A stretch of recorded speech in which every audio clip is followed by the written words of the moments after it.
Day 24. Arthur checked his pocket watch. It was damn near 9 in the morning, and he'd had barely half an hour's sleep since crossing back into New Hanover. The train job had put nearly $200 in his pocket, but he wasn't about to ride straight back to camp or Valentine.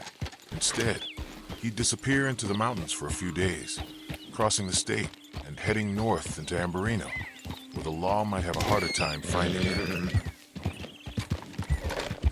Somewhere up there was Flaco Hernández, one of the gunslingers Arthur had been sent to track down. A few days in the cold, a little distraction, and perhaps a bullet or two. That sounded like as good a way as any to stay out of trouble.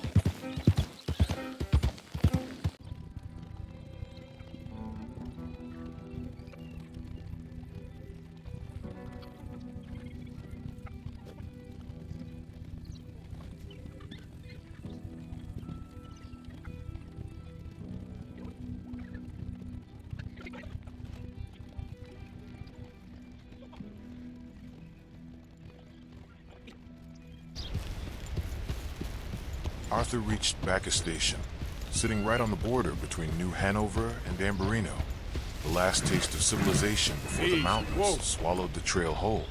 He'd hoped to stock up on supplies, maybe a warmer coat, or a bottle of whiskey for the cold, but the place was deader than a graveyard. No help there. He'd have to make do with whatever the hell he'd brought along.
Arthur stumbled upon the hot springs, a strange sight he'd never laid eyes on before.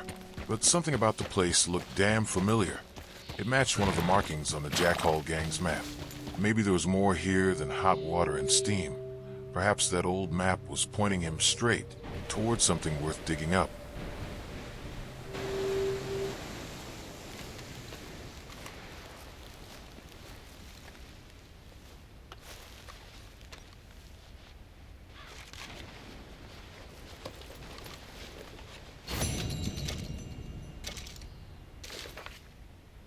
Another map, another damn mystery.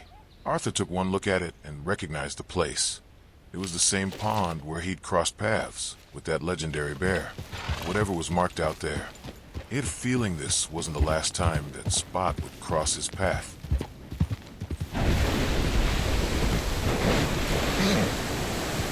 You're a brave girl.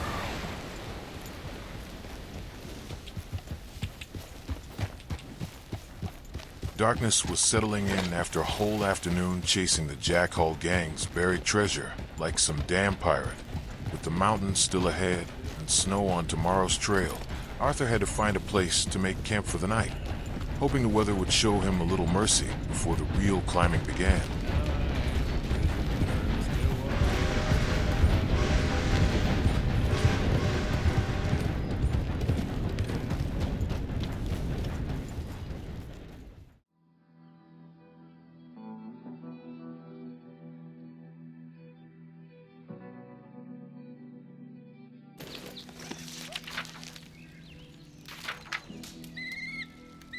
The night before, Arthur took a moment to put the last couple of days down on paper.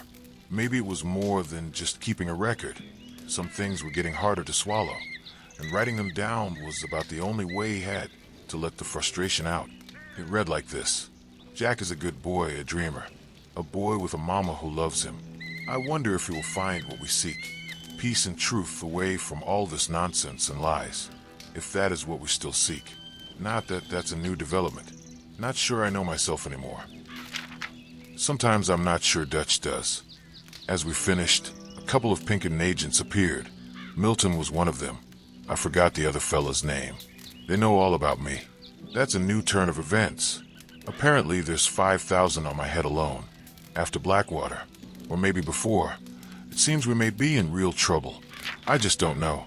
Dutch don't seem too worried, but I am beginning to have some doubts as to this wisdom and his indifference.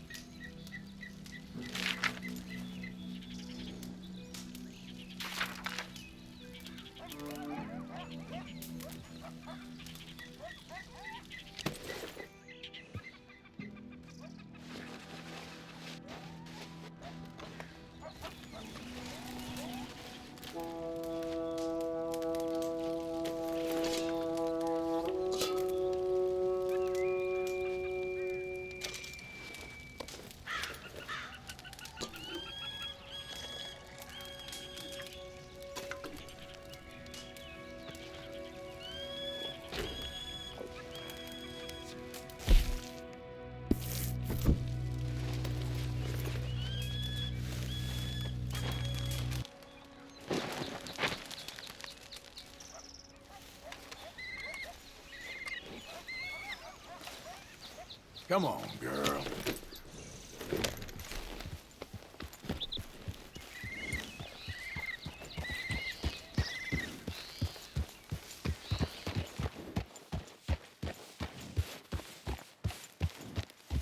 By late morning, Arthur was climbing into the snow, leaving the lower country behind as the mountains grew colder and quieter. The land still carried the scars of a recent wildfire, and every turn seemed to stir memories of the gang's last miserable stay up here. Not exactly the kind of place that welcomed a man back.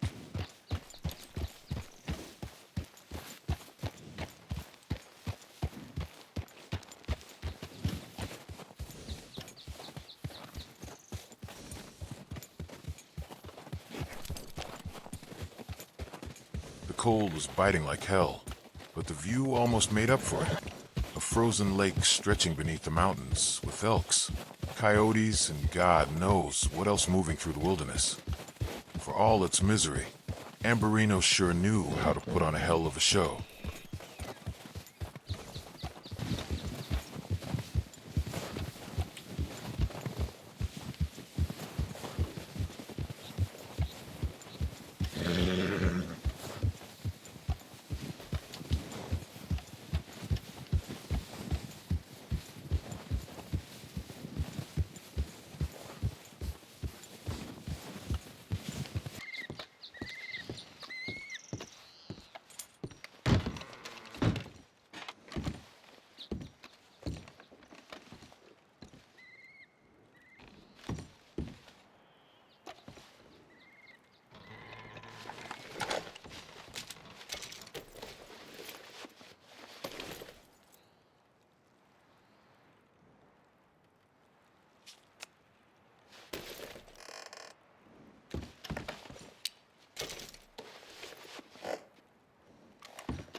At the end of this trail, Arthur would find Coulter, miserable and abandoned as ever, a place he had no damn interest in lingering around.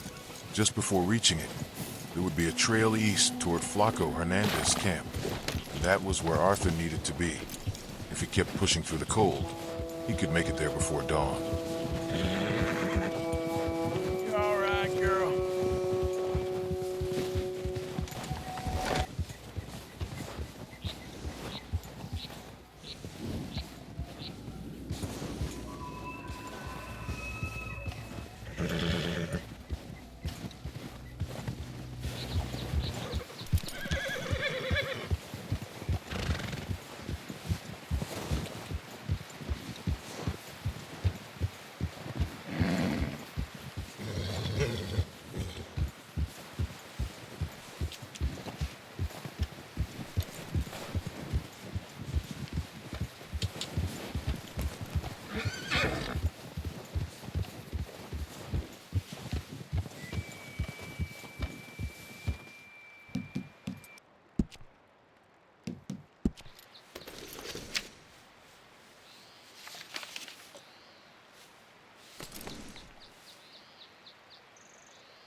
Easy.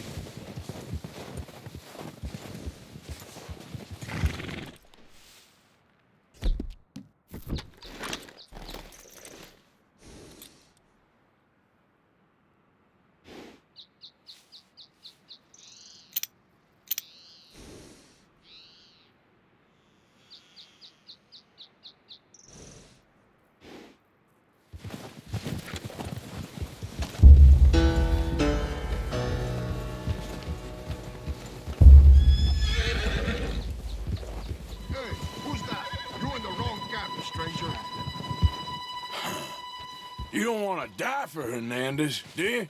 Take me to him. I got some questions to ask. Okay. If it's just questions, she's up in the cabin. Don't shoot this fool! He's having words with the boss.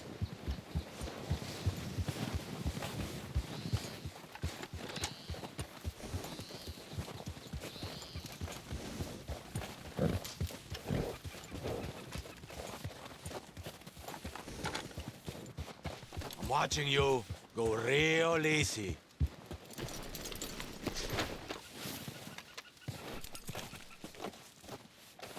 Flaco Hernández?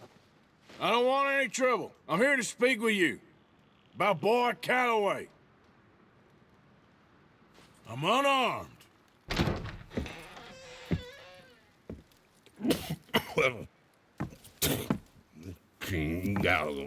I just want to talk. About Boy Calloway? Sure. Here's your message.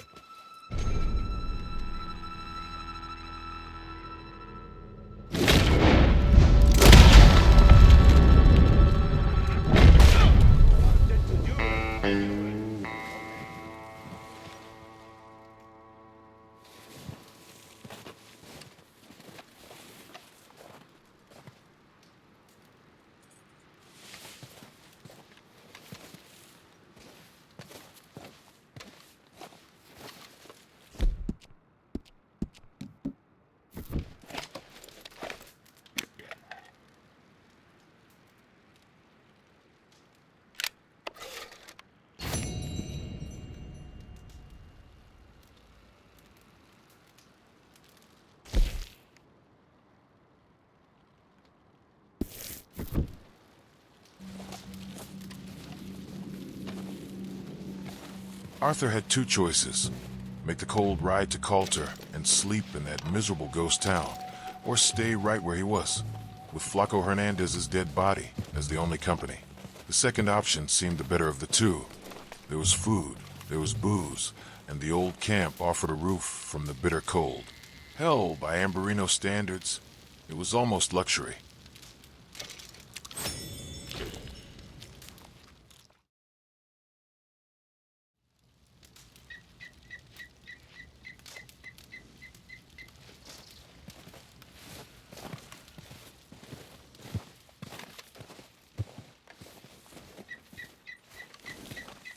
Okay then, girl. And this is day 26. 2 days alone in the mountains had done Arthur some good. His thoughts were still a damn mess, but at least he knew they were a mess. And that was better than fooling himself into thinking he had it all figured out. It was time to leave the mountains behind, ride down into New Hanover, and make for Valentine.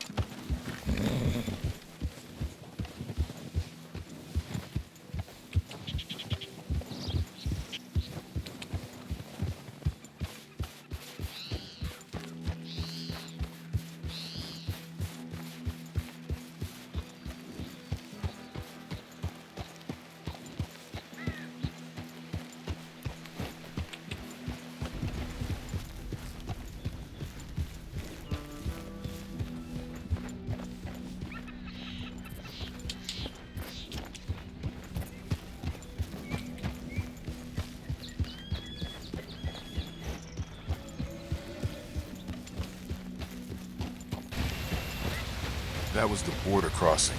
Back to New Hanover. Back to try and solve this damn good mess.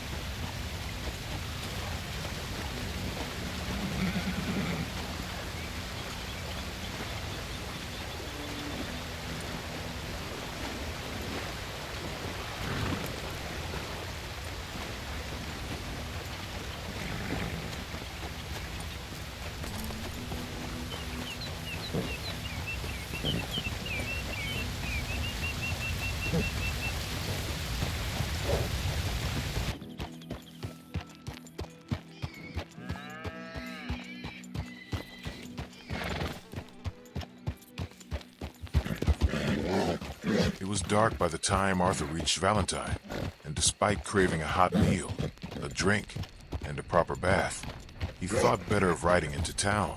It had been nearly a week since his last visit. The last one had gone to hell. Who knew what waited for him now? Hold up. Go easy, girl. Better to make camp outside and keep his head down. Tomorrow, he'd find John and see what the hell was going on.